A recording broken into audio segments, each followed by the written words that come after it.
Maswerteng hapon po mga ka-STL. Narito na pong resulta ng STL Bataan para sa araw na to.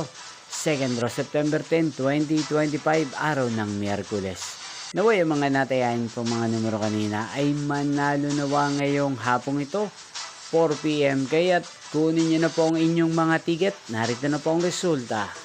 Ang mga numerong nanalo sa STL Bataan ngayong hapong ito, September 10, 2025, 4 PM. Second draw result, 4 at 6. In exact order, again, 4 at 6. At ngayong hapong ito sa STL Bataan, natin pong i-shoutout si Ate Josie ng Bataan. Shoutout po sa inyo, Ate Josie. Sana po ay nasa maayos kayong kalagayan.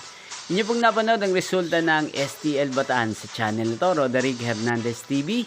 Magkita-kita pong muli tayo mamayang 8 PM para sa third draw result ng STL Bataan. Thank you for watching.